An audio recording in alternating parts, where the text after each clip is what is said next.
So how you see that? I mean, when they ask you for date of birth, or just make up a date of birth, right? So in, like, I use Starbucks app, they ask for a date of birth. That's not my real one, so just give them a date of birth. That's okay, right? So so the point here is, like, you kind of brought a good point, but I think that'd be good kind of research too, right? Asking people how many of them they kind of give the real information on these kind of things, right? Okay, so what becomes critical, like when you're talking social insurance number, right? Then lots of things can be tracked from there. As soon as that goes out, you can create fake IDs and all kind of things can happen. And you know, from a company perspective, that's bad too. You're putting yourself at a higher risk. If I don't need your social insurance number, I'm storing it on my database. If a breach happens, that's my liability. I will be held accountable for that because I collected that data. Okay. So as an organization, you need to think about that too, how you can kind of safeguard those data points, right? Okay. So then limiting use, disclosure, and retention. So again, extension on what we said early on. So personal information only be used or disclosed for the purpose for it was meant to be used for, right? Okay. So that kind of comes back to your point early on. So good practice, company securely deletes customer data after 6 months if service is cancelled. On the other hand, a company retains the information indefinitely, right? So now, how do you make sure this kind of happens? So for that, you need to have audits in place. You need to have a data governance officer who is having those kind of policies and procedures, right? If there are no policies, procedures, or the audits, you don't know if that's happening or not, right? Okay. So then you only know once data breach happens that the information is compromised. Okay.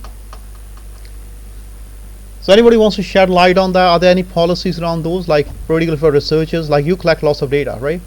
So do you kind of delete it once you analyze or your PhD is finished, or it just stays there indefinitely? Stays there indefinitely. So I think it will be worth checking that what is the policy around that, right? So I can't say what university's policy is, but I can only tell what I need to comply with, right? So that's an important one, which I won't see at too many places.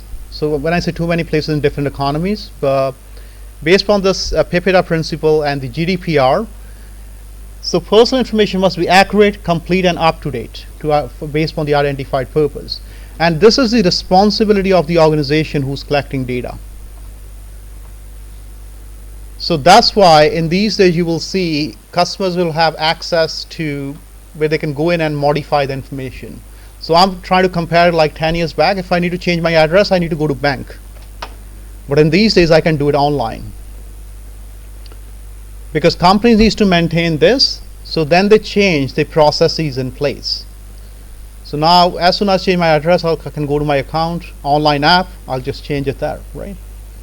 So because they want to comply with these regulations, so they need to create some methods so that can happen easily, right?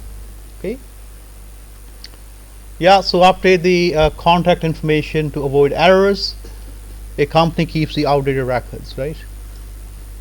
Anyway, this is an example, but some companies do that, but most of the companies will have some kind of user interface where user can update their personal information easily, right? Okay.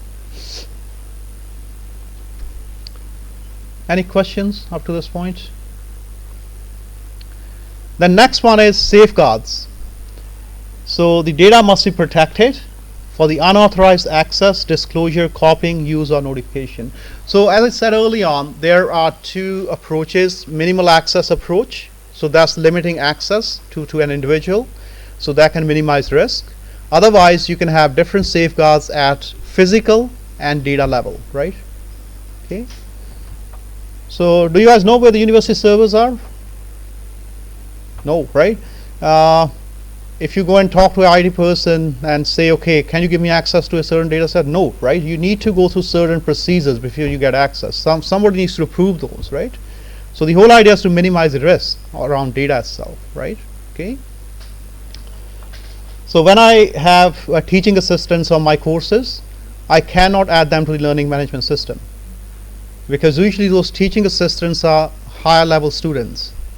So from there, they will know what grades the other students are getting into different assignments and so on. So we can't do that, right? So I can't add or enroll somebody into my class. So it needs to go through the department, right? So that's a safeguard, okay? So again, these are just different policies, which will vary from organization to organization, right? Okay. So a company encrypts sensitive information around customer data and limits the employee access, so on minimal access, right? Unencrypted data is stored as a bad practice. So Facebook's example, when they got fined in EU, so one of the issues was around the unencrypted passwords. So passwords is sensitive data. You can't keep that in a plain text. That must be encrypted. Okay.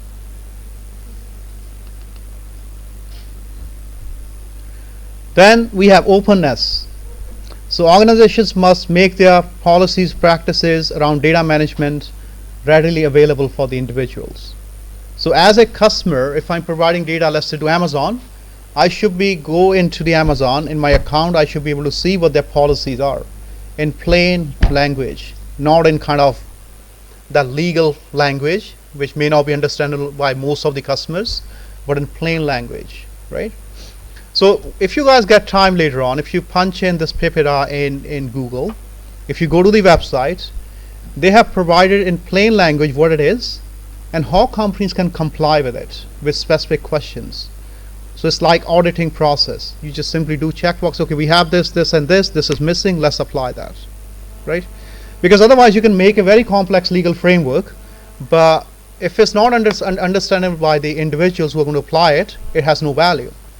So that's again part of the communication. How you kind of make information at the lower level possible, so it's easily understandable by the individuals, right? So. Good practice, a website publishes its privacy policy in easy to read format and explaining how the users can handle it, right? And refuses to disclose, right? Anyway, this is not option, but some of the bad practices will come across where companies are putting a legal policy framework in a very condensed form, in very small fonts. So it's just kind of making you to make it read difficult, right? So usually people will not pay attention, right? You can ask yourself, I believe at some point you all created an account at Facebook. How many of you just did that? Accept. Right? So that's human nature. Okay? So the idea here is, okay, put in a simple font so that people can understand, right? Individual access. So individuals have right to access the information, right? Held by the organizations, and they can challenge its accuracy if needed. So that's again, the idea is to hold organizations accountable, because they won't leverage your data. They're storing your data. So it's their responsibility to make sure it's accurate, it's safeguarded, right? Okay. So good practice, a user requests their stored data from a fitness app and receives it promptly with option to correct inaccuracies, right? Bad example, a company simply denies customers' requests. So I can't remember numbers correctly, but under PIPEDA framework, if you ask a company on how they're managing your data, I think they're going to respond within 7 or 15 days. It's 1 or 2 weeks time. So that's why you have these chief information officers or the data management officers who are responsible for those kind of queries. Company can't just simply deny, we don't want to give you this information, right? Okay. Then the last one or least is, okay, how do you make sure there's an element of continuous improvement? Because it doesn't matter how good your practices are, there are hackers out there. So most sensitive data you're storing, you're likely to get kind of run into risk of data breaches, right? So there always needs to be training for the individuals or the employees who are dealing with your data. There needs to be policies in place, right? So you can't just simply set some policies and practices and sit back and see, okay, everything is good, right? So how organizations are preparing for new challenges, new issues with the data breaches and so on, right? So that's where individuals can challenge compliance. So around their privacy principles, around the safeguards of data that they have in place, right? So the idea here is to ensure a continuous improvement. So good practice, a company provides a clear process for customers to lodge previously complaints, including contact details for the escalation. So let's say I feel my data is breached and it is compromised. I should be able to send my complaint to the company. They should be able to respond within few days. If not, I should be able to escalate to somebody else. So those contact information needs to be clearly listed. Okay. In worst case, you're simply ignoring the complaints, right? Okay, nothing happens.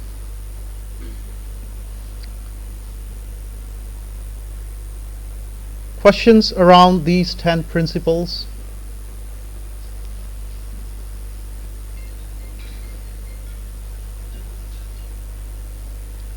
Okay. So I think I already touched on this in one of the previous slides, right? So it's not only data collection. As an analyst, it's your responsibility that your models are complying with the ethical principles, right? So example of Amazon. If your model is trained on a biased data, the outcome is going to be biased too, right? If we move away from Amazon's example, housing data sets. So housing data set, anybody thoughts what can go unethical there in the housing data set? So let's say you came up with a causal regression model and you are saying tax, lot size, and number of bedrooms are the most important variables, and number of washrooms, kitchen, all those are not important variables. So how you can make sure this model is analyzed ethically? What can go wrong? Because you all have seen that data. Anybody thoughts?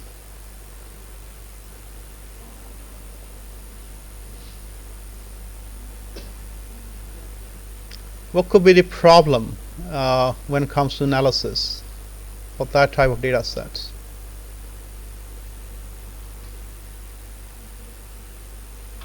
You think your model will be biased in certain case? If yes, why? If no, why not? Like we are putting weights to these variables? No, we're not putting any weights, we're just using data as it is.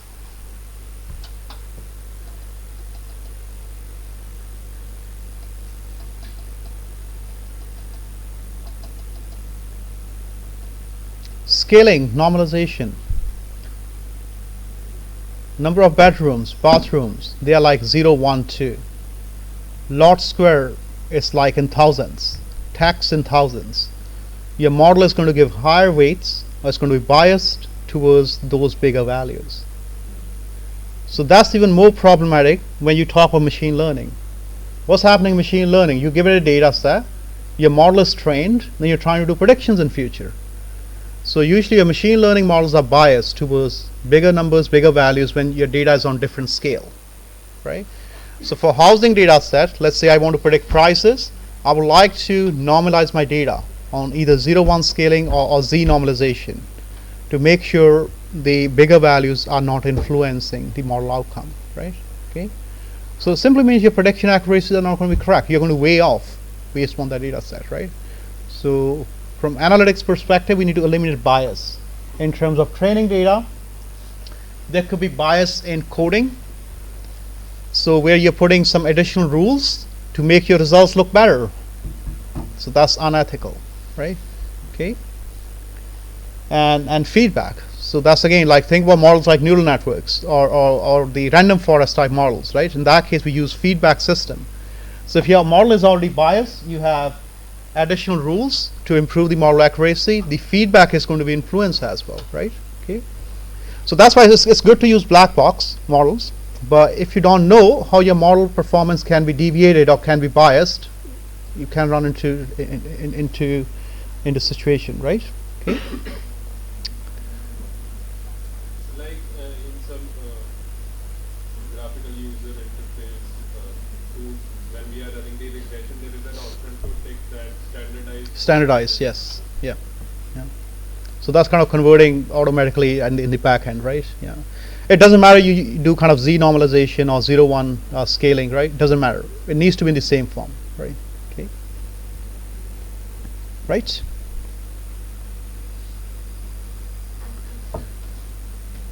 So there are two terms, legal and ethical, right? I hope everybody's aware of that. So PIPEDA, GDPR, those are the legal frameworks. We need to comply with that, right? Where the ethics is more of the moral responsibility of an organization. Okay, so simple example you can think of, because if we breach the legal framework, we will be imposed penalties. It has impact on the reputation and so on.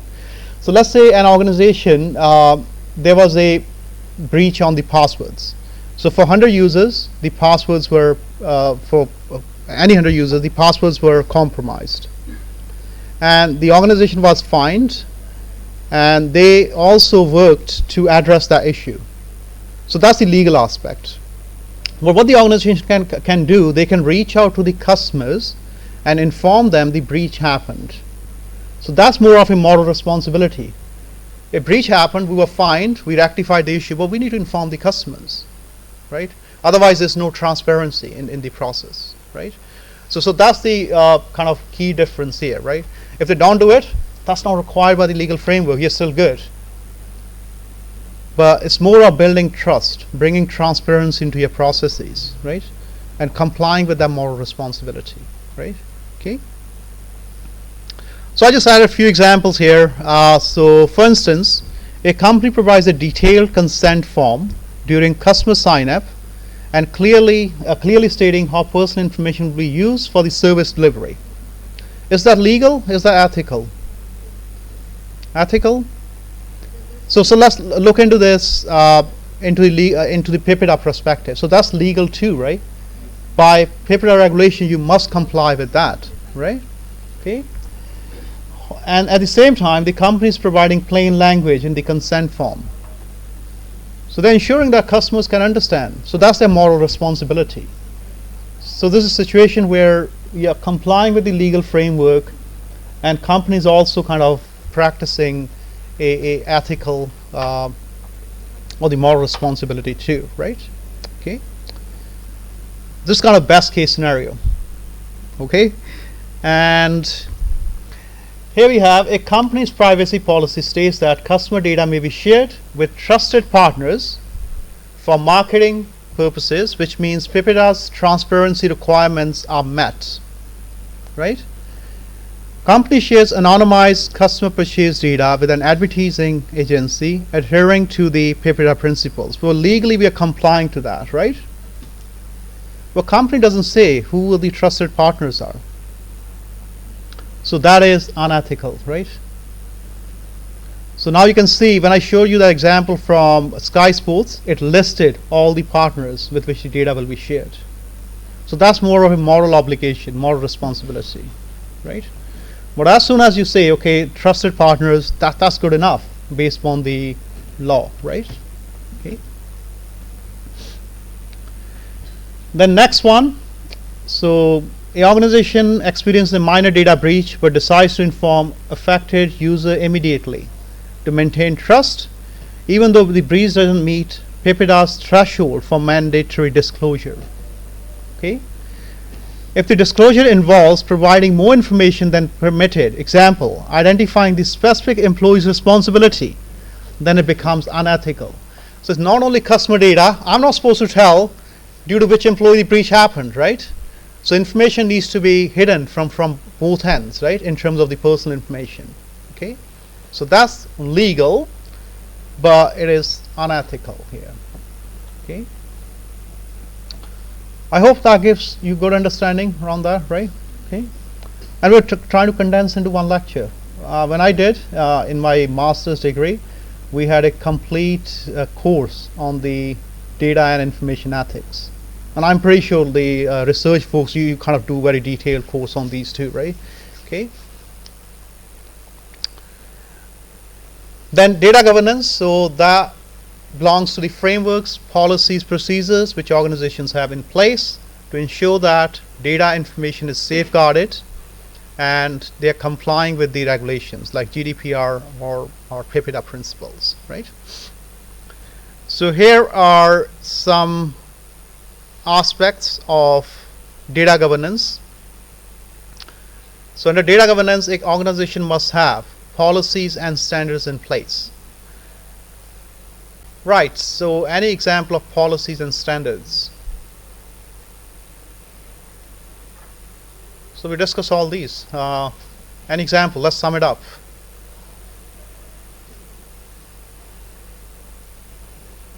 Like there are policies related to guiding the employees to whom they can get the data, right? Data sharing policies. Yeah. Like when we are sharing data between teams, then how it should be shared, with whom it should be shared, Yeah. what information should be shared, such kind of. Yeah. So data sharing policies. Who will be involved in the process? What data can be shared? And up to what period, right? So that can come into play too. So for the projects we do based on the university mandate, we need to store data on Google Drive, and the data is shared solely through Google Drive. It's not that I put in pen drive and give it to somebody else. No, I'm increasing the risk.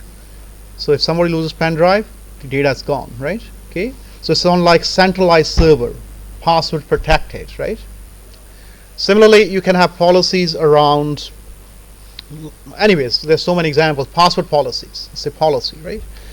You can have policies around user training, right? So that needs to be completed by a certain date and so, right? So those are the policies and standards. Roles and responsibilities. Data protection officers. So individuals. Anyway, these can be called differently in an organization, but the idea here is individuals who will safeguard data, who will develop these policies and make sure the data is safeguarded, right?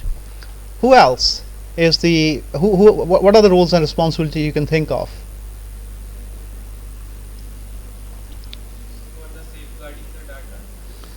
So we already did the safeguarding. So like the chief information officer or data management officer.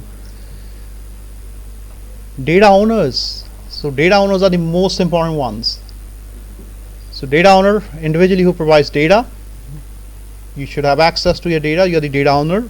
So there needs to be a policy or standard, a process which can provide access to the data owners.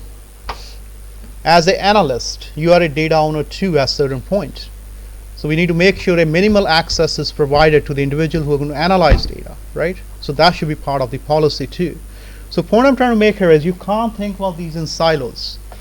These are interlinked, right? Data quality management. So any elements of data quality, can you remember anything from lecture 2 or 3? Data quality. Data accuracy, consistency, and reliability. So how do we make sure data is accurate, consistent, reliable?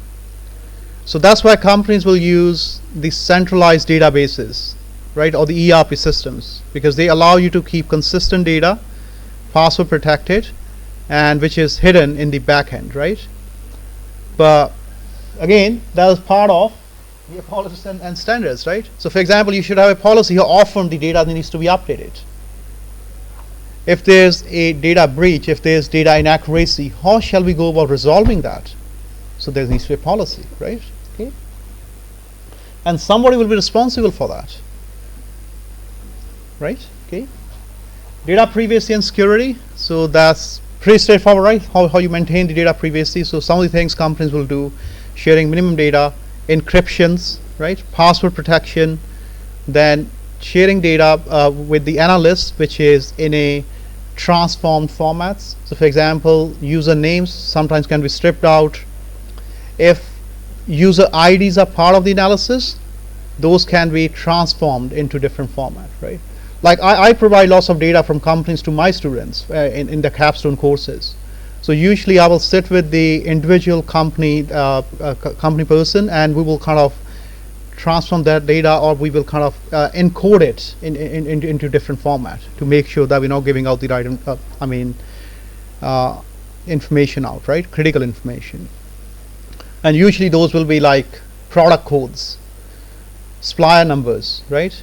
And we will take out the supplier addresses. You can leave out only the supplier country, supplier province, supplier city, because then you can't identify those suppliers, right? Okay. So, for example, in the ride hailing cab, the drivers are not provided with the actual number of the customer, but a transformed number, so that they can't reconnect to the customer later. Yeah. Okay.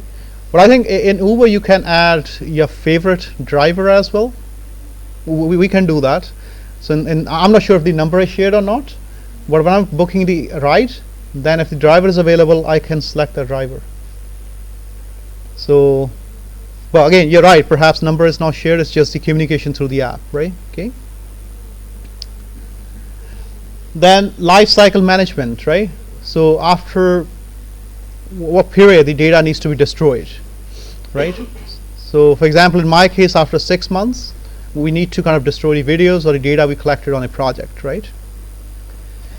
Data access and sharing, so you already captured that. Compliance monitoring, so we need to have auditing in place. So what happens if somebody doesn't complete training? How do we know that? On the compliance bit, right? So there needs to be auditing. It needs to be reported somewhere, right? Okay.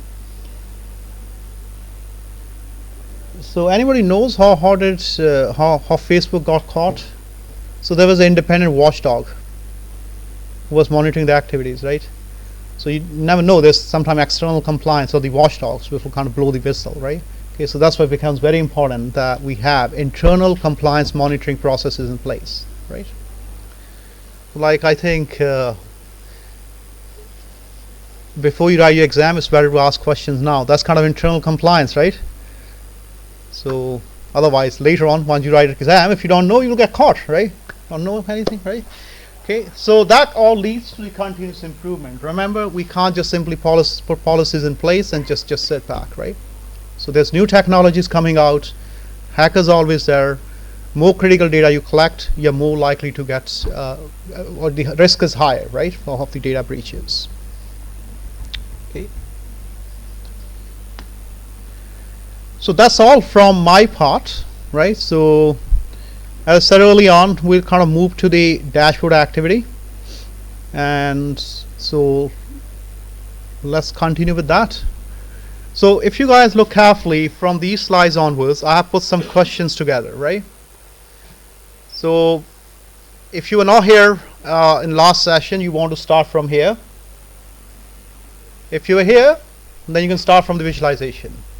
Okay, so you're working with the data set that's called wearable devices, and want to create some visuals, and yeah, let's go through this. Okay.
So okay, so we're continuing with the dashboard activities, right, as it is, and I'll come around and help you guys as needed. So tomorrow we'll kind of do start with case study, but we are starting 9:30 tomorrow. So I will introduce case study in morning, then you'll have time to work on dashboard and do the analysis. Then I believe on WhatsApp you should have received message, or you will receive a message in which group you are, and you're presenting in groups of 2. Okay, so we'll continue with that. Okay, so I'll come around and help as needed. Okay.